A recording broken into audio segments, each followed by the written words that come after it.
ನಮಸ್ತೆ. ಆ, ಕರ್ನಾಟಕದಿಂದ ಬಂದು ದುಬೈಯಲ್ಲಿ ಈ ಒಂದು ಸಿಚುವೇಷನಲ್ಲಿ ಅತಂತ್ರ ಸ್ಥಿತಿಯಲ್ಲಿರುವ ನಮ್ಮ ಆತ್ಮೀಯ ಕನ್ನಡಿಗ ಸಹೋದರರಿಗೆ ಖಂಡಿತ ನಾವಿವತ್ತು ಅವರ ವಿಡಿಯೋ ನೋಡಿಕೊಂಡು ಇಲ್ಲಿ ಬಂದಿದ್ದೀವಿ, ಅವರ ಹತ್ರ ಮಾತಾಡಿದ್ದೀವಿ. ನಮ್ಮೊಂದಿಗೆ ಕರ್ನಾಟಕ ಸಂಘದ ಉಪಾಧ್ಯಕ್ಷರಾದ ದಯಾ ಕಿರೋಡಿಯನ್ ಇದ್ದಾರೆ, ಸಂಸು ಪಿಲಿಗೋಡ್ ಅವರಿದ್ದಾರೆ, ಅನಂತರ ನಮ್ಮ ಅಬ್ದುಲ್ ರಹಮಾನ್ ಹೊನ್ನಾವರ್ ಅವರು ಕೂಡ ಇದ್ದಾರೆ. ನಂತರ ಎಲ್ಲ ನಮ್ಮ ಬಂದಿರೋಂಥ ಎಲ್ಲ ನಮ್ಮ ಆತ್ಮೀಯ ಸಹೋದರರಾದ ಕರ್ನಾಟಕದ ಎಲ್ಲ ನಮ್ಮೊಂದಿಗೆ ಕನ್ನಡಿಗರಿದ್ದಾರೆ.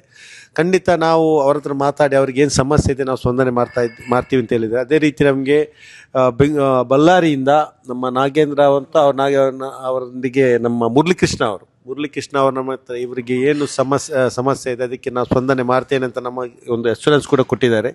ಖಂಡಿತ ನಾವು ಅವರೊಂದಿಗೆ ಅದರೊಟ್ಟಿಗೆ ನಮಗೆ ಬೇರೆ ಯಾರೆಲ್ಲ ಬಂದಿದ್ದಾರೆ, ಇಂಡಿಯನ್ ಕಾನ್ಸುಲೇಟ್ ಕೂಡ ಇವರಿಗೆ ಕನೆಕ್ಟ್ ಆಗಿದೆ. ಖಂಡಿತ ನಾವೆಲ್ಲ ಸೇರಿ ನಮ್ಮ ಕನ್ನಡಿಗ ಸಹೋದರರಿಗೆ ಏನೇ ಸಮಸ್ಯೆ ಬಂದರೂ ನಾವು ಅವರೊಂದಿಗೆ ಇದ್ದೀವಿ ಅಂತ ಈ ಸಂದರ್ಭದಲ್ಲಿ ಅಶ್ಯೂರೆನ್ಸ್ ಕೊಡುತ್ತಾ ನಾವು ನಿಮ್ಮೊಂದಿಗೆ ಇದ್ದೀವಿ ಸರ್. ಮತ್ತು ಈ ಸಂದರ್ಭದಲ್ಲಿ ನಿಮಗೆ ಯಾರಿಗಾದರೂ ಏನು ಈ 70-80 ಏದವರಿಗೆ ನಿಮ್ಗೆ ಏನು ಮೆಡಿಸಿನ್ ಇದೆ ಇಮ್ಮಿಡಿಯೇಟಾಗಿ ನಮ್ಗೆ ಕೊಡಿ. ನಾವು ನಿಮಗೆ ಎಲ್ಲ ಮೆಡಿಸಿನನ್ನು ಯಾರಿಗೆ ಬೇಕು ಇವತ್ತು ರಾತ್ರಿ, ಇವತ್ತು ಇಲ್ಲ ನಾಳೆ, ಯಾರಿಗಾದರೂ ಡಾಕ್ಟರ್ ಕನ್ಸಲ್ಟೇಷನ್ ಇದ್ದರೆ ಅದೇಲಿ ನಾವು ಮಾಡಿಸ್ತೀವಿ. ಫ್ರೀಯಾಗಿ ಮೆಡಿಸಿನು ಮತ್ತು ಎಲ್ಲನೂ ಅರೇಂಜ್ ಮಾಡ್ತೀವಿ. ಮತ್ತು ಬೇರೆ ಏನಾದರೂ ಸಮಸ್ಯೆ ಇದ್ದರೆ ನಾವೆಲ್ಲ ಕನ್ನಡಿಗರು, ದುಬೈಯಲ್ಲಿರೋ 3,30,000 ಕನ್ನಡಿಗರು ನಾವು ಇಲ್ಲಿದ್ದೀವಿ, ನಾವೆಲ್ಲ ನಿಮ್ಮೊಂದಿಗಿದ್ದೀವಿ, ಸದಾ ನಿಮ್ಮ ಸೇವೆಯಲ್ಲಿದ್ದೀವಿ ಅಂತ ಈ ಸಂದರ್ಭದಲ್ಲಿ ಹೇಳ್ತಾ ಇದ್ದೀನಿ. ನಮ್ಮೊಂದಿಗೆ ದಯಾ ಕಿರೋಡಿಯನ್ ಇದ್ದಾರೆ. ಒಂದೇ ನಿಮಿಷ. ಎಲ್ರಿಗೂ ನಮಸ್ಕಾರ. ಹಿದಾಯತ್ ಅಡ್ಡೂರ್ ಅವರೆಲ್ಲ ಹೇಳಿದ್ದಾರೆ. ಬೇಸಿಕಲಿ ಇದೇನು ನಾವು ಮಾತಾಡುವಂಥ ಪರಿಸ್ಥಿತಿ ಅಲ್ಲ, ಆದರೆ ಅವರಿಗೆ ನಾವು ಇವತ್ತು ಬಂದದ್ದು ಅವ್ರ ಹತ್ರ ಎಲ್ಲ ಇದೆ. ಆದರೆ ಒಂದು ಮನಸ್ಸಿಗೆ ಒಂದು ಏನು ಹೇಳ್ತಾರೆ ಕಾನ್ಫಿಡೆನ್ಸ್, ಧೈರ್ಯ ಅಷ್ಟೇ, ಅದನ್ನು ಕೊಡಲಿಕ್ಕೆ ನಾವು ಬಂದಿದ್ದೇವೆ. ಸೆಕೆಂಡ್ಲಿ ಮತ್ತೆ MLA ಅವರು ತುಂಬ ಆಶ್ವಾಸನೆ ಕೊಟ್ಟಿದ್ದಾರೆ, ಅಲ್ಲಿಂದ ಫೋನ್ ಮಾಡಿ ಇದೆಲ್ಲ. ಸೊ ಅವರು ಕೂಡ ಇವರಿಗೆ ಏನು ಸಮಸ್ಯೆ ಆಗದಾಗೆ ನೋಡ್ಕೊಳ್ಳಿ ಅಂತ ಒಂದು ಮಾತು ಹೇಳಿದ್ದಾರೆ. ಖಂಡಿತವಾಗಿ ಅದೇ ಅಲ್ಲದೆ ಸರ್ಕಾರ ಕೂಡ ಭರವಸೆ ಕೊಟ್ಟಿದೆ. ಸೊ ನಾವು ಎಲ್ಲರೂ ಇದ್ದೇವೆ, ಕನ್ನಡ ಸಂಘ ದುಬೈ ಆಗಲಿ, ಹಿದಾಯತ್ ಅಡ್ಡೂರು ಕೂಡ ನಮ್ಮವರೇ. ಕನ್ನಡಿಗ ಹೆಲ್ಪ್ಲೈನ್ ಅಂತ ಮಾಡಿ ಒಂದು ದೊಡ್ಡ ಕೆಲಸ ಮಾಡಿದ್ದಾರೆ ಕೋವಿಡ್ ಟೈಮ್ನಲ್ಲಿ, ನಾವೆಲ್ಲರೂ ಒಟ್ಟಿಗೆ ಕೊಡಿ ಹಾಗೆ. ಸೊ ದಯಮಾಡಿ ಯಾರು ಇವನ್ ಅವರ ಮನೆಯವರು ಕೂಡ ಪ್ಯಾನಿಕ್ ಆಗಬಾರ್ದು ಅಂತ ಹೇಳ್ತಾ ನಾವು ಅವರ ಜೊತೆ ಇದ್ದೇವೆ ಅಷ್ಟೇ, ಬೇರೇನಿಲ್ಲ. ಹಲೋ, ಎಲ್ಲರಿಗೆ ನಮಸ್ಕಾರ.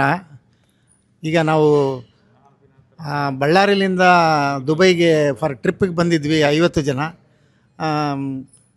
ಏರ್ಪೋರ್ಟ್ನಲ್ಲಿ ಎಲ್ಲ ಬಂದಾಗಿರೋದ್ರಿಂದ ನಾವೆಲ್ಲ ಅವತ್ತು ಹೋಗೋಕ್ಕಾಗಲಿಲ್ಲ. 28ನೇ ತಾರೀಕಿಗೆ ಹೋಗ್ಬೇಕಾಗಿತ್ತು. ಹಾಗಾಗಿ ಇಲ್ಲಿ ಬಂದು ಸಿಲುಕೊಂಡಿದ್ದೀವಿ.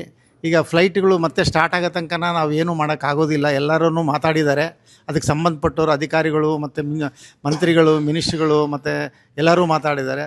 ಅದ್ರ ಜೊತೆಗೆ ಅತಿ ಮುಖ್ಯವಾಗಿ ನಾನು ಹೇಳೋದೇನಪ್ಪ ಅಂತಂದರೆ, ಈ ನಮ್ಮ ದುಬೈನಲ್ಲಿ ಇರ್ತಕ್ಕಂಥ ಕನ್ನಡದ ಸಂಘದವರು, ಅವರ ಅಧ್ಯಕ್ಷರು, ಅವ್ರ ಟೀಮ್ ಎಲ್ಲ ನಮ್ಮ ಹತ್ರ ಜೊತೆಗೆ ಬಂದು ನಮಗೆ ಧೈರ್ಯ ತುಂಬಿ, ನಿಮ್ಗೆ ಹಣಕಾಸಿನ ವ್ಯವಸ್ಥೆ ಮಾಡ್ತೀವಿ, ಲಾಡ್ಜಿಂಗು ಮಾಡ್ತೀವಿ, ಊಟನೂ ಮಾಡಿಕೊಡ್ತೀವಿ ಅಂತಂತೇಳಿ ಹೇಳಿರೋದಕ್ಕೆ ನಮಗೆ ತುಂಬ ಅವರಿಗೆ ನಾನು ಧನ್ಯವಾದಗಳನ್ನು ಅರ್ಪಿಸುತ್ತಾ, ನನ್ನ ಈ ಅವರ ಕಾಳಜಿಗೆ ನಾವು ತುಂಬ ಅಭಾರಿಯಾಗಿದ್ದೀವಿ ನಾವೆಲ್ಲರೂ. ಹಾಗಾಗಿ ನಮಗೆ ಈಗ ಏನಿದ್ರೆ ಮಾನಸಿಕನಲ್ಲಿ ಏನು ದುಮ್ಮಾನ ಇತ್ತು ಅದೆಲ್ಲ ಕಮ್ಮಿ ಆಗಿಬಿಟ್ಟು ನಮ್ಮವ್ರು ಇದ್ದಾರಪ್ಪ, ನಮ್ಮ ಕನ್ನಡದವ್ರು ಇದ್ದಾರಪ್ಪ ಅನ್ನೋ ಒಂದು ಧೈರ್ಯ ನಮಗೆಲ್ಲರಿಗೆ ಬಂದಿದೆ. ಹಾಗಾಗಿ ಅವ್ರಿಗೆಲ್ಲರಿಗೂ ಮತ್ತೊಮ್ಮೆ ಧನ್ಯವಾದಗಳನ್ನು ಅರ್ಪಿಸ್ತೀನಿ. ನಮ್ಮೊಂದಿಗೆ ನಮ್ಮ ಸಮ್ಮದ್ ಬಿರಾಲಿ ಕೂಡ, ಸಮಾಜ ಸೇವಕರು, ಅವರು ಕೂಡ ಒಟ್ಟಿಗಿದ್ದಾರೆ. ಅವರನ್ನು ಕೂಡ ನಾನು ಆತ್ಮೀಯವಾಗಿ ಸ್ವಾಗತಿಸ್ತಿದ್ದೀನಿ.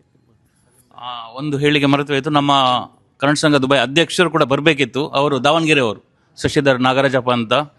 ಸೊ ಅವರು ಕೂಡ ತಮ್ಮೆಲ್ಲರ ಜೊತೆ ಇದ್ದಾರೆ ಎಂದು ಆಶ್ವಾಸನೆ ಕೊಟ್ಟಿದ್ದಾರೆ. ಹಾಗೂ ನಮ್ಮ ಒಂದು ಕೋರ್ ಕಮಿಟಿ ಕೂಡ ಇದೆ. ಇದೊಂದು 40 ವರ್ಷದ ಸಂಘ. ಸೊ ತಾವು ಎಲ್ಲರೂ ತಮ್ಮ ಜೊತೆ ನಾವು ಇದ್ದೇವೆ ಅಷ್ಟೇ.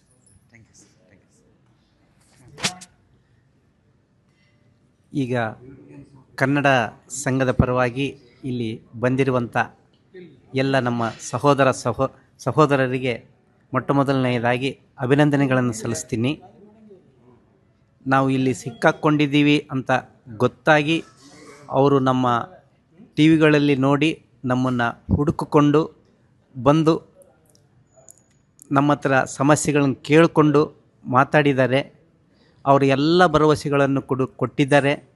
ನಿಮಗೆ ನಾಳೆಯಿಂದ ಅದು ಏನೇ ಇದ್ದರೂ ನಾವೇ ನಿಮ್ಮನ್ನು ಬೇರೆ ಕಡೆ ಶಿಫ್ಟ್ ಮಾಡಿಕೊಂಡು ನಿಮ್ಮನ್ನು ಫ್ಲೈಟ್ ಹತ್ಸೋವರೆಗೂ ವ್ಯವಸ್ಥೆ ಮಾಡಿಕೊಡ್ತೀವಿ ಅಂತ ಕೂಡ ಹೇಳಿದ್ದಾರೆ.